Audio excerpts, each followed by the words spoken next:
Logan Currie, welcome to the podcast. Thank you for having me. Very excited. For our audience, we're here to talk with Logan Currie, who is a current student at the Harvard School of Education. Mhm. But more interestingly, you're not only balancing your degree, you're also focused on building this brand new startup, which we're going to dive right into, that recently raised about $1 million. So congratulations on that. Thank you very much. Yeah. So we're waiting for it to hit the bank account, but we got one angel check, which is coming towards us, and we are going to put it to good use. Fantastic. Well, let's dive right into the intricacies Sure. of building a startup. You are, and your startup is called ApplyAI. Mhm. So I assume it's going to use some element of AI Correct. into its process. So what made you passionate about starting this endeavor? Ooh. So this is actually the third company that I've started. The first one was, and I'll kind of back up first to talk about the first one because it's relevant to this one, but I was working in Singapore from 2015 to 2019.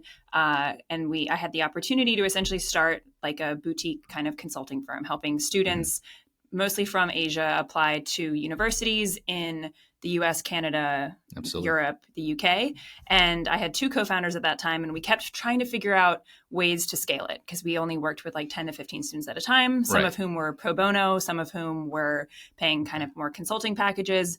And we were like, how do we work with more people? And so we tried to start a MOOC, which kind of an online course. And we were like, this isn't personalized enough. And then eventually we sold the company when we all moved out of Singapore.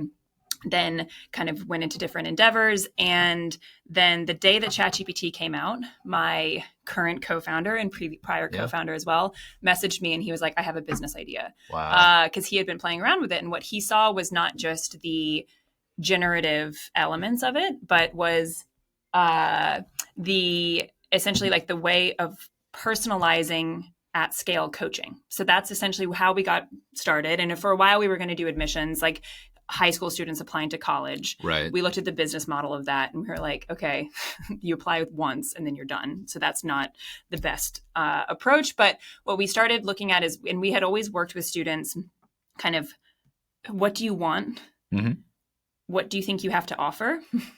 And where can you put that to best use? Like that was always our approach when it came to coaching. So we kept looking at this idea of applying as this skill set. And then often we kept in touch with students through college and they were like, oh, can you help me figure out what kind of internship I should have? And then when they graduated, it was like, okay, what kind of job should I be going for? So we always had that kind of core application motion. And my co-founder had done a bunch of like kind of more recruitment side coaching. He went to McKinsey, like, all this kind of stuff. Right. So we were like, all right, let's think about what applying really looks like. Cause it is a skill and it's a skill that nobody really teaches you how to go about it. So it's a lot of time we consider it like a hidden curriculum, which is maybe more of an ed school kind of thing, but it's this thing that we all maybe have pieces of, but it's usually something that's kind of passed to us by people in our network. So it's like, oh, I have an uncle who can help you review your resume. Or like I have a family friend who used to be in recruitment, so they can tell you how to like prepare for an interview or whatever it is. But it becomes a really big equity issue, obviously, when it's like, oh, people who don't have those people in their network or who aren't really taught that. And we work with users all day long who are just like, no, I just have been applying to job boards. And they've been like, I've sent out like 80, 100 applications and tough. With no luck. And you take a look at the materials that you're sending and they're like, that's not exactly how you should be approaching. And they're like, I don't know, nobody told me what to do. And so there's this really frustrating gray area, I think, for a lot of people. Anyway, so long story short, we have built a conversational AI where you talk to the AI. It asks you questions instead of you querying it, like ChatGPT, and you just tell stories about your professional experience. And so it'll be like, okay, William, like tell me about your time at, the real estate company. What do you like? Tell me about a project that you had. And it keeps continuing to ask you questions. And as you're answering audio or text. So both functions. And then it builds out kind of a mental model of your experiences that is essentially like a lot more 360 degrees than a resume. And so then it has this mental model that after you finish telling the story, let's say you tell it like 4, 5, 6 stories, whatever it is, what we call like a retrospective, then it has this really nuanced kind of database of your experiences, and LLMs are quite good at inferring things, right? So maybe it's inferring from that database skills that you can confirm and say like, actually, yeah, I would say that I had those skills. So it's actually really, it's like a filter on Instagram sometimes when you're like, did I do that? It makes you look nicer. Of course. Like, and you're like, oh, that AI tells me that I have this skill that I didn't even really realize. So it's, again, not to get too esoteric here, but it's the act of reflecting on something is metacognition, right? Which is thinking about thinking. So if you're thinking about experiences that you've had in this kind of one step removed way, what we've seen is that people actually really start to see those experiences because you're creating, like from a cognitive perspective, you are kind of creating a better shortcut to that experience by reflecting on it audibly because you're telling your own story. Right. So then essentially it's kind of doing two things at the same time. It's helping you get better at telling that story. And it's giving the AI a really rich corpus of information that then if you have an opportunity and you're like, oh, let me go apply to this job, you paste the job description in and then it's querying your information instead of querying a generic amount of information about like ChatGPT would have. So then it's like your experience plus opportunity equals tailored content. Very interesting. And, AI is so hot now and, whether it's, just the broad lead industry and, so many, I guess, AI alone has been this hot thing in VC, in startups that people are pursuing.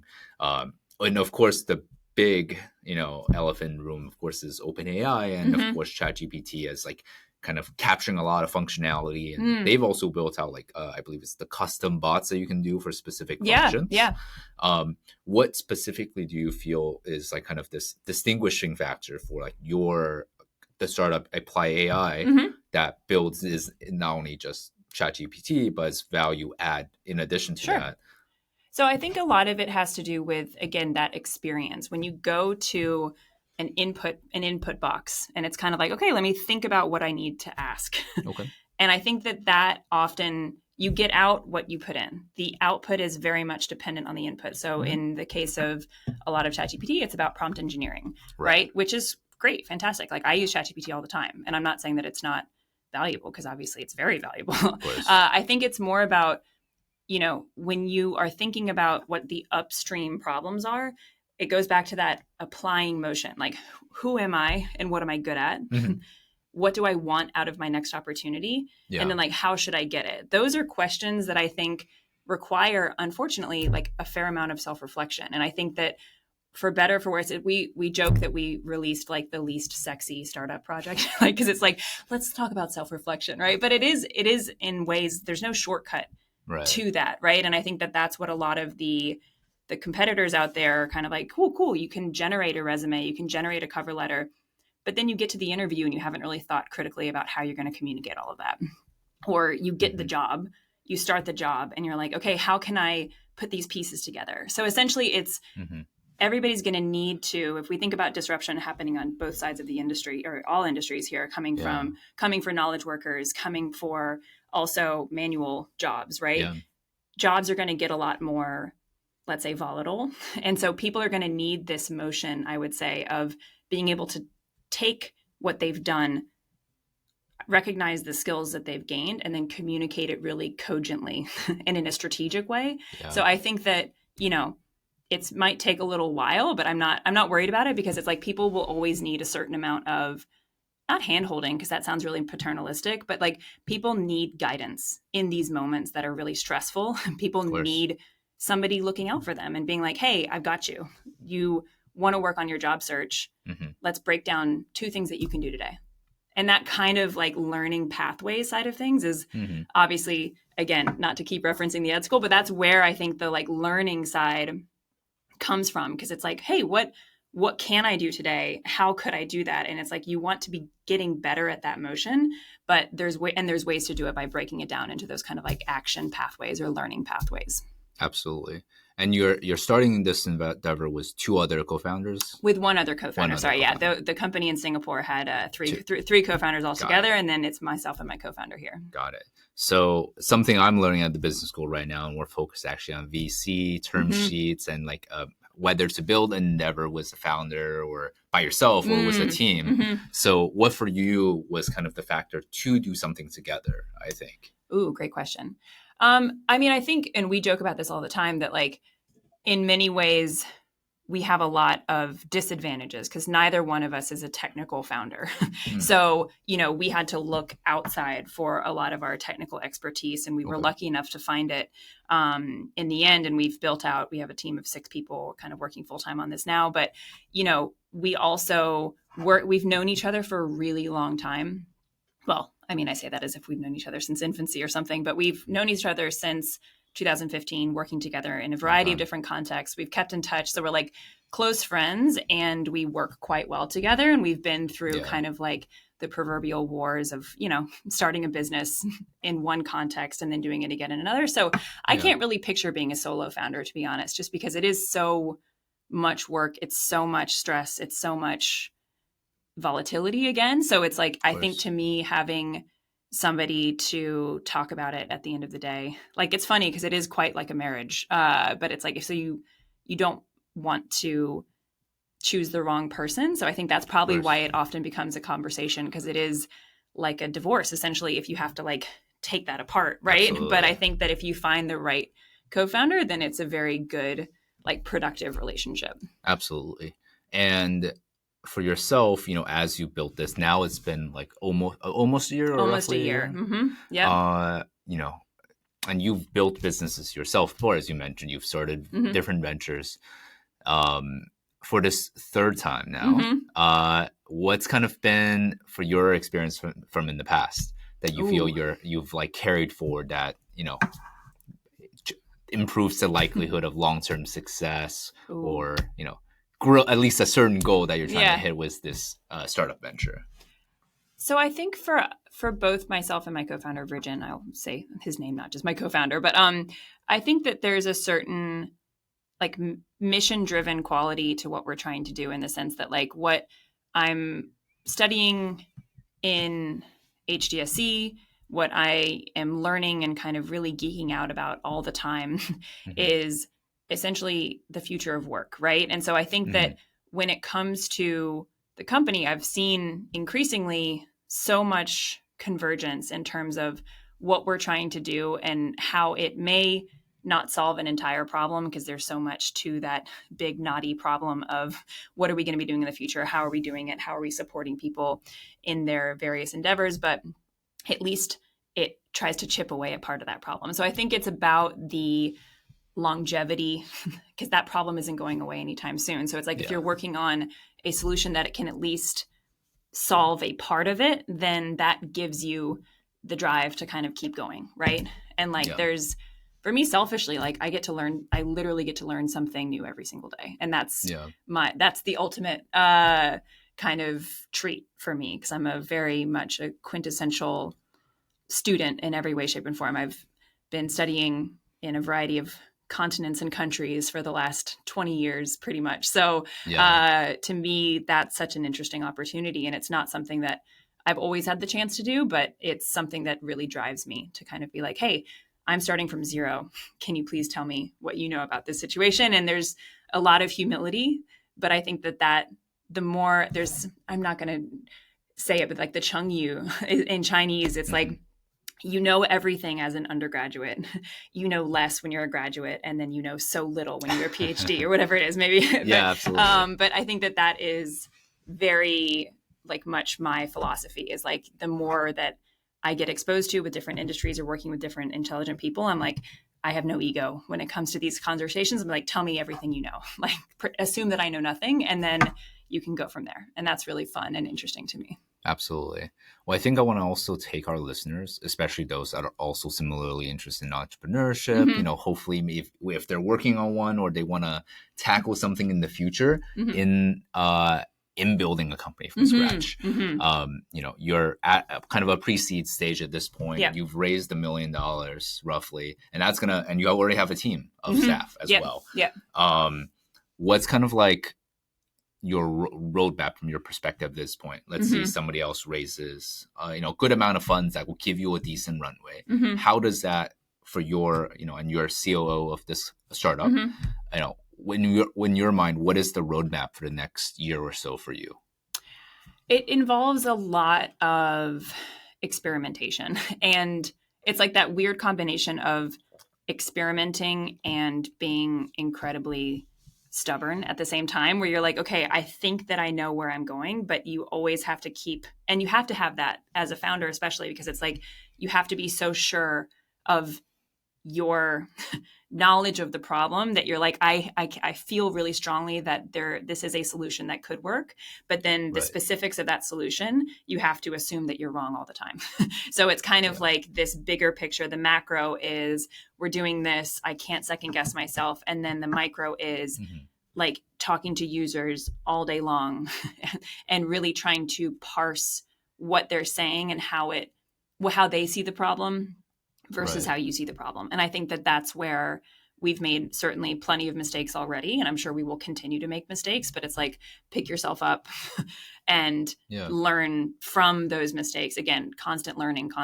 And so you're not only learning new processes, new tools, new ways of doing things, but you're trying to critically analyze the mistakes that you've made and figure out why you made them, how you made them, and what you should learn from them. So I think that's kind of, anyway, so the experimentation is the short answer. The long answer is bringing our product to as many people as we can and seeing what they say about it, essentially. And then experimenting with features, going again. Absolutely. What is kind of like the metrics that you feel are the most important for a startup focusing on, as you mentioned, applying for jobs, those skills? What are key things that people need to think about, right? Especially for metrics of success. So it's interesting you asked that, actually, because it's something that we continually ask ourselves, because it's like, okay, on the one hand, there's the idea of, okay, an easy metric, an easy KPI is, did somebody get a job, right? Very true. Another metric that is kind of close to my heart is, did somebody gain confidence in themselves in this process? Because I think that that's something that hopefully will stay with that person through that job and then another job as well, where it's like, okay, it's not just about, figuring out the specific set of circumstances, because a lot of it is timing as well, right? Where it's like, okay, this happened to be the hiring manager that I talked to who, I had a great conversation with, and then whatever.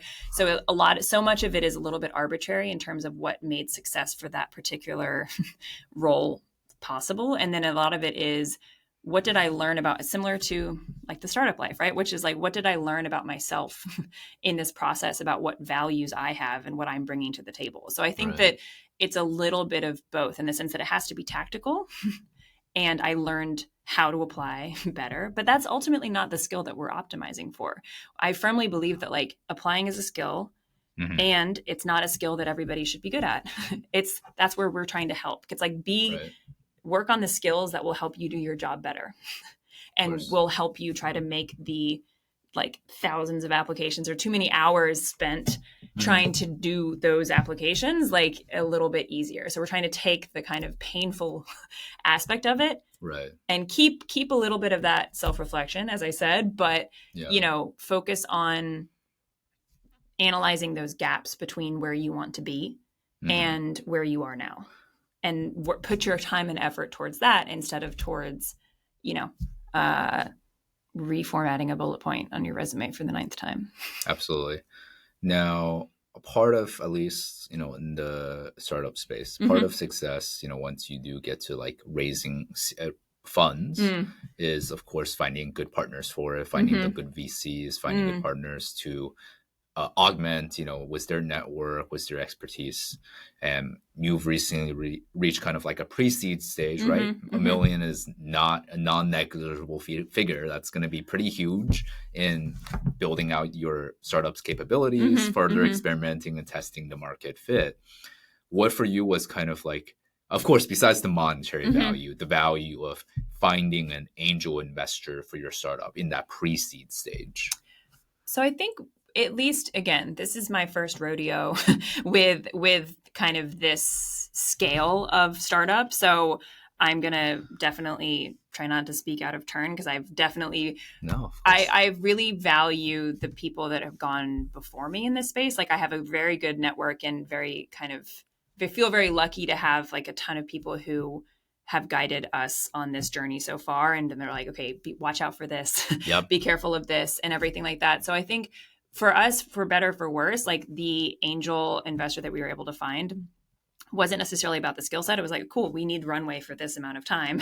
And then we're actually in the process of kind of building out our team of advisors to kind of, because that's another like nice element, right? Where it's like, okay, once you have that, check coming in, all of a sudden your shares are X times more valuable. And so then you can say like, okay, cool, like let me give 0.2 to an advisor who all of a sudden is like, hey, actually, I am kind of interested in helping you out. Exactly. So I think that's been a really interesting and sometimes very sobering conversation around like, okay, where are these gaps in the founding team, in the capabilities that we have now? And it's almost the question of like, where aren't the gaps, right? So it's like, but I think that's been fun and interesting to kind of figure out that prioritization of those advisor positions where it's like, cool, like let's figure out what our biggest gaps are right now that we need for the next 6 to 18 months. And then we can kind of revisit after that. So it's not a forever gap. No, certainly not. But it is a nice thing to kind of think about it as building out this team of people who know a lot. And again, coming at things, I think with no ego is a big thing. Cause it's like, it's constantly just, do I know anything at all? Well, I know the problem space. I know what do I know, and then kind of going from there. But really starting each day, not trying to question all of your assumptions. That's the biggest thing I think that I've learned so far.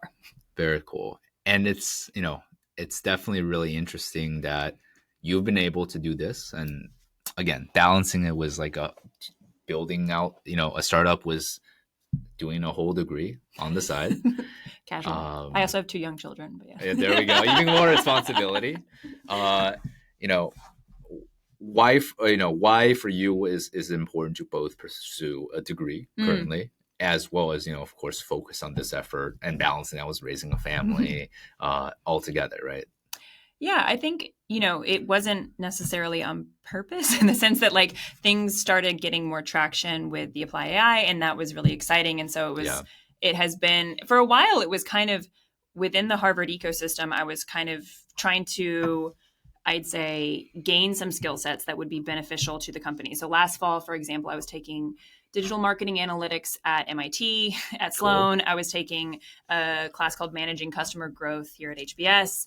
And then I was taking kind of like my learning design core class at the ed school. So last semester was a lot more of like, okay, let me try to take advantage of this wider ecosystem and figure out, what I can learn from all these different incredibly smart people. Yeah. This semester has been a little bit different in that it's kind of been getting deeper into the passion area that I find really, really fascinating around future of work, around workplace learning, kind of learning and development. But it's been interesting because it's become a lot more aligned with everything that we're doing at the company as well. So if before it was probably felt a little bit more separate. And I think last semester, partly that and partly just like cycling down to MIT and coming to, just the logistics of going across Cambridge was a little bit more hectic. But this semester, it's been really just interesting to see how puzzle pieces are kind of fitting together a little bit more. Like I took a J-term class called Brave Leadership, like Transformation in Higher Education,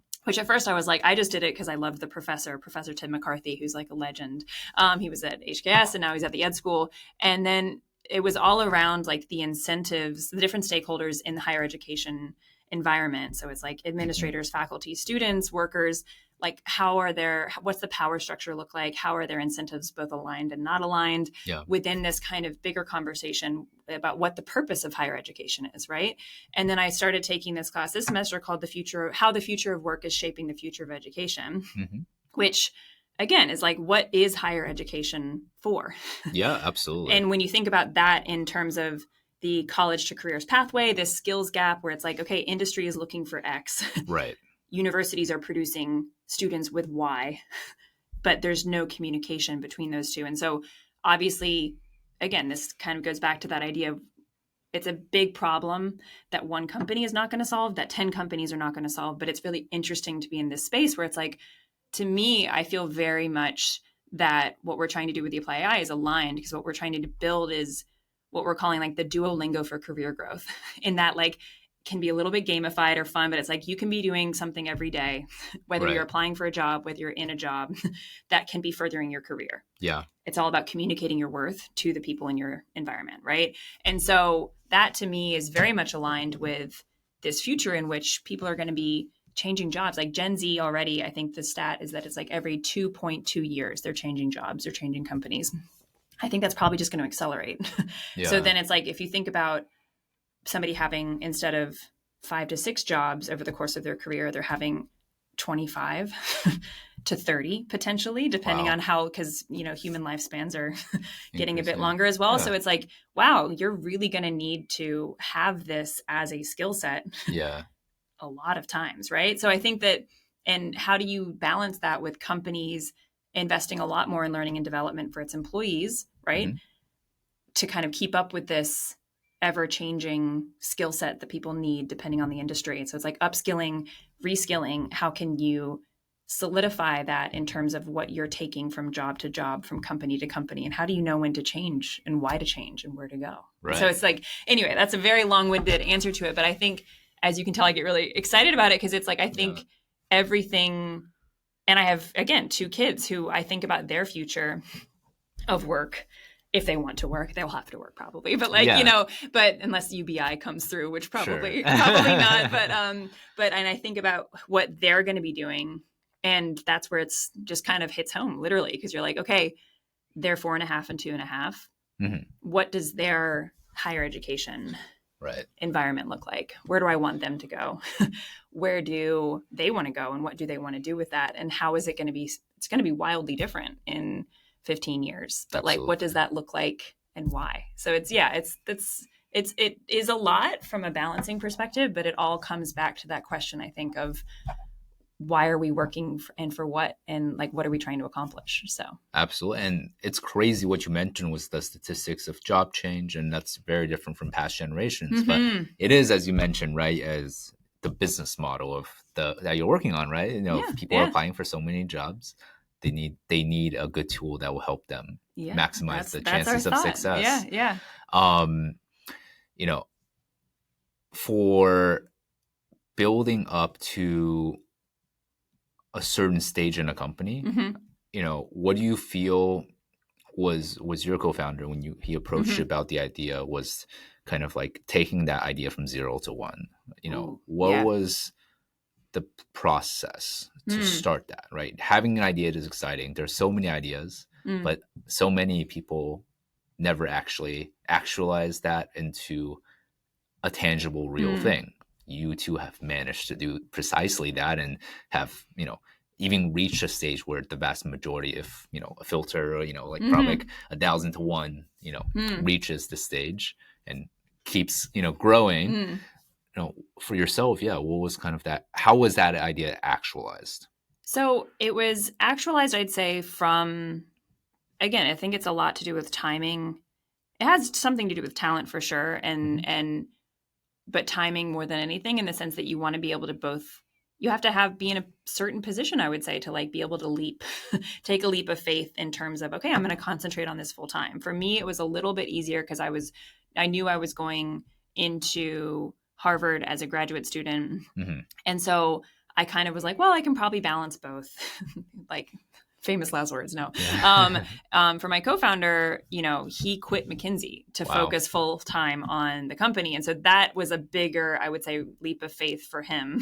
For me, it was kind of like a slower ramp up. And then, but I think that there has to be that commitment moment where it's like I know a lot of people who have phenomenal ideas and really interesting kind of side projects, but at a certain point, it has to be your main focus. And so I think that's a big part of the 0 to 1 equation, is just like, okay, how much time are you spending on this? And how much are you willing to put into it and a lot that comes with a lot of questions around the privilege of, okay, how economically secure am I? Am I going to be able to pay my rent if this goes bust? Like, you know, that type of thing. So I think a lot of people kind of by necessity need to have like a main gig, and this is their side gig. And then I think at a certain point, the hope would be, right, you can get enough revenue or get enough investment that then you can focus on it full time. But I think that's a big question, I know, for a lot of people with very good ideas. And then it's like, okay, you have to kind of, that teetering point of like 0 to 1 is like, okay, at what point can I focus on this full time? Because I know what I could do with it if I'm able to do it full time. Absolutely. For us, at least, it was that, and it was finding the team, which had its own kind of ups and downs in terms of trying to find Yeah. the right people, because the first hires are so important in that To shaping the culture of your company. Everything. And it's people that you spend a lot of time with. Like if the co-founder relationship is kind of the cornerstone, sure, Yep. but then it's like, how are you building that foundation is so important as well. So I think we've been quite lucky in the people that we found. And then also it's just a lot of time to think about, like, to invest in the people themselves, right? So it's like, okay, we are going to think about, developing the culture. There's a really good book called An Everyone Culture. Okay. But it's about kind of what they call deliberately developmental organizations. Mm-hmm. It's actually my advisor at the ed school, Matt Miller, wrote it, but which I was like, fangirl moment. Shout but out, like, yeah, but it's very interesting. I think it was written in 2016, but it's a little bit about this idea of companies where I think it's based on a theory, organizational psychology theory called immunity to change. And it's the idea that people all, like, we're kind of creatures of, like, what's the word? We're kind of the result of millions of years of biology, right? And evolution. So it's like we are all tuned to, even in the workplace, like kind of trained to hide our insecurities and our fears. And we're all kind of somehow masking. We're spending a lot of time and effort into pretending that we're good at something that we're not, for example, or trying to be like, oh, if you're not, if you're scared of confrontation, you're just kind of like, right. But that if you lean into this idea behind the deliberately developmental organizations is like, if you can, it's a bit to do with psychological safety as well, but it's like, okay, if leadership, says like, let's all think about what you're bad at and get that out in the open. Mm-hmm. And so it's like, what's your backhand? What are you not good at? And then if you're talking about that on a daily basis with your coworkers and with your manager, and it's like, let's focus on what you're bad at just as much as we're focusing on what you're good at. So I wouldn't say that we've necessarily like completely instigated that in the company, but I think it's a really interesting idea of being vulnerable on purpose in the workplace is not something that everybody's comfortable with. And it's very cultural as well. Like we have a very international team, some people from the US, some people not from the US. And that's been interesting as well, just to kind of, and my experiences living overseas, I think both lend itself and also don't lend itself to kind of being able to bridge some of those gaps in terms of like, how comfortable are people being vulnerable or talking about insecurities or weaknesses like in the workplace. And that's been really interesting to kind of try to experiment with without making it like trying to force it. Right. So that's been an ongoing kind of project that has been quite interesting as well. Absolutely. Well, speaking of living overseas, mm-hmm. we've spent a good amount of time covering all the endeavors that you're focusing on here and now. As you mentioned, you've built 2 businesses before, mm-hmm. and you've lived abroad, more importantly, also in the years before here, mm-hmm. coming to the Harvard for your master's in education. What was kind of that experience, and what prompted you to live abroad after, I believe you went to UPenn for undergrad? And, I did, I assume grew up here in the States? I did, I grew up in North Carolina. When I went to Penn, it was very far away at the time. It was like a 10-hour drive. And, my dad is a French teacher, and he spent his whole junior year overseas. And so that was kind of like my standard. And I had a cousin who spent a year in Germany. So it was like, don't do a semester, do a full year. So I kind of went into that mindset, and I did international relations and French studies, undergraduate, almost minor, or did a third major with history, didn't quite make it with one degree short, one class short, but I did a full year of study at Sciences Po, which is a big political science university in Paris. Among the best universities in France. It's quite good. And they'll tell you it's good as well. No joking. But a lot of presidents came from there. Yeah, exactly. So it's called l'Institut d'études politiques but it was an intense experience. So it was like all in French, completely immersive, very interesting to kind of study things that I had studied from the French perspective. So it was like, World War II, not from the point of view of like, D-Day onwards. It was like, no. Like it was really, really fascinating to look at things from a completely different perspective in a very different education system. So it's not about, it was a lot to do with kind of presenting and arguing, lots of arguing, which was a kind of hand-me-down of the French Revolution, of questioning authority a lot of times. So the teacher was not about like handing down information in the kind of dissert, like you had to kind of question your classmates and everything. Anyway, so it was really interesting from an intellectual perspective, also deeply intimidating. But anyway, so I went. It was all in French. All in French, yeah. Wow. So my very close friend that I met on that year abroad is Australian, and she had done the whole classic Australian like backpacking trip in Southeast Asia, which sounded so like exotic to me. I'd never met anybody who'd been to Cambodia, much less like spent weeks there. So it was kind of this like faraway dream. And then I graduated in 2009, which was like the height of the financial crisis in the US. And I was kind of like, maybe I'll try to like go overseas for a little bit and try to earn some money. And so my parents gave me a like teaching English as a foreign language course certificate, like a month-long certificate. They were like, we'll pay for you to do that. And I think they thought I was going to do it in like New Mexico or something. And then I was like, I found a program in Chiang Mai, Thailand. And they were like, what? And they were like, okay. So I bought a one-way ticket to Bangkok by myself. I didn't never know, been. I'd never been. I didn't know anybody on the continent of Asia. It was in retrospect, I'm like, how did they let me do that? But I flew to Bangkok, did this program in Chiang Mai. I took like the overnight train. I was like, had my backpack and loved Thailand. Like, but I was teaching French and SAT and very bad Italian. I'd only taken 3 semesters and I was very upfront about it. I was like, I do not speak very good Italian. And they were like, well, you speak more than us, so you can teach a few students. And I was like, okay, I had to study before every class. It was my first experiment into like self-directed learning, because they would ask me a question and be like, how do you say this? And I would be like, look it up. Here's the dictionary. Like, but then my student loans came due from Penn.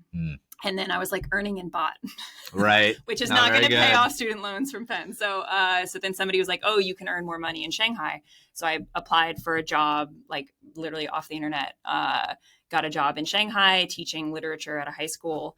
And that was in the early 2010s. Yeah, that was 2010 that I moved there, Chinese New Year, 2010. Wow. And it was wild. I mean, It was wild. Like, but it was, you know, such an adventure. It felt like the Wild West in China. Like there was just, especially in the juxtaposition of the U.S. at that time versus economy. Because all my friends were still kind of like, a lot of them were still looking for jobs, or they hadn't been able to find very many good opportunities or whatever. And then I landed in China, and it was like, you know, there's construction everywhere, and it was like Pudong, and you know, like there was just such a vibrancy of what was possible then, that it felt kind of like the 1920s or something like that, like in the U.S., where it was just like so much development and excitement, and a lot of really cool and interesting people that I met, a lot of different opportunities. I met my husband there, and lived there for 5 years doing a variety of kind of SAT work, a little bit of ed tech, kind of worked in early childhood education, like basically all these different opportunities that presented themselves. And I was kind of like, cool. And then my husband's company, he works in robotics engineering, so industrial collaborative robots. Cool. So I have like a 5-minute conversational piece that I can do about robots, and then that's the end of my information. But his company opened an office in Singapore, so then we moved to Singapore, which was like, you know, at the time I was like, cool, yeah, we'll just move to Singapore. But I didn't really realize how much of a network that I had built up in Shanghai. And then starting over in Singapore was actually like, I think I was unemployed for like 6 months, like, and just applying, like, I didn't really know how to go about the process. And that was like kind of very sobering after a while, because you're just like, what skills do I have? Like, you know, because it doesn't always translate between contexts, especially like you're like, it's Asia still, but Singapore was a very different work environment. But then I found a really interesting kind of startup education company, started doing business development, marketing for them, some admissions still as well. And then kind of each opportunity led to the others. Then we moved back to Shanghai and left in like mid 2022. So it was actually more of a like shock to the system to be back in the US, because I hadn't lived here as an adult, essentially. Like I graduated from college and then went straight overseas. And so I was kind of like, oh, the US healthcare system is very confusing. Absolutely. So yeah, it's been more of an adventure and kind of adjustment in some ways being back here than it was being overseas. So absolutely. I mean, it seems you've spent like over a decade of your professional life in Asia. Yeah. I'm curious about, you know, I was in China last year and had an opportunity to visit Shanghai and a lot of the major cities, but you were there 2010. That was kind of the high, as you mentioned, the major contrast. How did you feel, or what did you feel was different from when you first landed in Shanghai, when you started working, versus the last time you were back during the COVID crisis? And what were the major contrasts for the city, Okay, for China? For China, if we're going for it, let's go for it. I know. I think for me, at least, when we first, so I would first say that, like, you know, I studied international relations, and I always looked at things from a very like macro perspective. And I think that there's always that lens to conversations around China that people default to. They're kind of like the geopolitical element of things, right? And like, what are governments doing? And I think that I always like to center it in, like, I can't really comment on what governments are doing, both from my own or from other people's, but like, it comes down to, for me, it was always just people. Like, people are people for many reasons. And I think I was always very cognizant of like the kind of privilege that I had as like a white foreigner in China in particular, because there was that other quality, which was really interesting because it was so different from being in France as a foreigner. Because in France, like, even the French word for foreigner is étranger, which is like stranger. And so it was always like a distinction between, oh, but you're not French. And then in China, it was like, I couldn't ever be Chinese, right? So it was like, but then there was this very interesting, people, when I first got there, were very, very curious and like wanted to talk about America. And they'd say like, okay, like, you're from America. And when I was studying Chinese, it was opened up a lot of just a lot more understanding, but also just the lack of understanding that I had about like a whole history and culture. And I always like to kind of think about how language can shape culture and also like reveal culture, right? So like étranger, for example, is like, okay, it's the other quality. And like, even in Chinese with like, what's the example I always give? Like tian tian and hou tian, like the idea of like history as being something that you can see. So it's like, you know, hou tian means the day after tomorrow. It's something behind, right? So it's like, whereas the US, I think, or Western culture in general, is so forward facing. Tomorrow is ahead of me. I can see it. And in China, it's the opposite, right? So I think that was always very indicative to me of just how much there was to learn. And I was very much kind of always in the learning state. Like, every conversation I would have, I would be like, tell me about you. Tell me about what you're worried about, what you like doing and everything. So that was always really interesting. And I think when we came back from Singapore to Shanghai in 2019, there was a bit of a difference, I would say, in how when we had first gotten there. It wasn't so much curiosity. It was more, in general, kind of pride in what China had accomplished and has accomplished. And so it wasn't so much, wow, you're from the States, like, tell us something. It was more like, look at what we have done, which, you know, I'll leave that there. And I think that there was a lot more nationalism and national pride, which, you know, coming from the States, I definitely recognized as well. So I think it was definitely really interesting to be there during COVID as well, just because for a long time they shut the borders so effectively after the outbreak that there was not really COVID on a day-to-day basis, while the rest of the world was struggling with everything. And then it kind of caught up to China with the zero COVID policy and everything. So I will not it wasn't exactly a super positive experience to be involved in the Shanghai lockdown, because we were locked in our apartment for 40 days. But certainly not. We were able to get out. But I think we still both, we are lucky enough to have a nanny at home who speaks Chinese with the children, and we both speak Chinese, you know, in the house. And it's something that will be a part of both of our lives for a long time. And so we look forward to going back and visiting. But I think probably won't be living there again. Makes sense. Yeah. For yourself, you know, you studied international relations, and then you worked in Asia, and now you're pursuing education and building an AI startup. You know, that's a huge number of leaps, right? Yes. Very distinct. You know, for many younger professionals, maybe perhaps at the college level, who are looking into building something and taking the first initial steps into their career paths, what would you advise people that might be just starting out? I think it's always about, it's kind of what we've built into the product. Essentially, it's like, it's a sense of, where have I been? What have I done? And I think that for young people, especially some university students, or kind of, you know, even if you're at community college or you're 19, you're 20, or whatever, that kind of formative period between like 16 to like 25, 26, Mm-hmm. it often feels like, well, haven't had that much experience. So what am I supposed to base it on? It feels like a kind of like very small data set because you're like, okay, well, I've done an internship, I've done a school project. But I think that there's also things that I often, whenever I talk to young people, I'm like, cool, tell me about babysitting. Tell me about the time that you were a camp counselor. Talk to me about your sports. Yep. Because I think that there's a lot that you can look at that doesn't have to do with your quote, quote, job experience. And I think that those are very valid data points in terms of what your values are, like what you're interested in doing, what you like spending time on. Like if it's more community service, great. Think about how that could be like an element in what you're trying to do moving forward. I think that if you base it in what you enjoy and what you like have found worthy of spending your time on, then that's often going to be a good place to start. And then also just not like, don't say no to opportunities. I think like a lot of people say like, okay, I want to go work at Google or something like that. Great, cool, absolutely. Google is a fantastic company to work for. I have many friends who work at Google. And sometimes you're going to get more experience, more responsibility, more variety in what you're doing at a smaller company.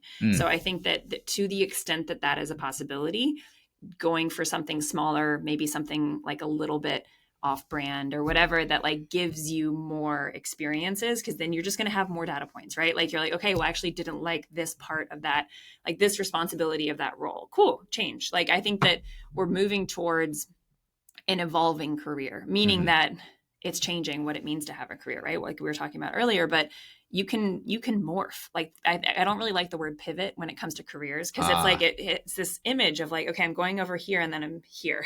Right. And it makes you seem kind of indecisive or like you're kind of going back on yourself. But I think if you think of it more in terms of you're morphing, you're taking certain elements of what you've done before and you're bringing them with you into a new environment or a new context. And that's a much more positive way of looking at things. And that's more realistic to what most people, if you talk to anybody in their 30s, 40s, 50s, they're like, oh yeah, no, I just wanted to do this, but slightly different, or this, but pretty different. And then they just go for it. Right. So I think that's part of it, is like being open to those types of possibilities and knowing that you're probably not going to like, be a blank.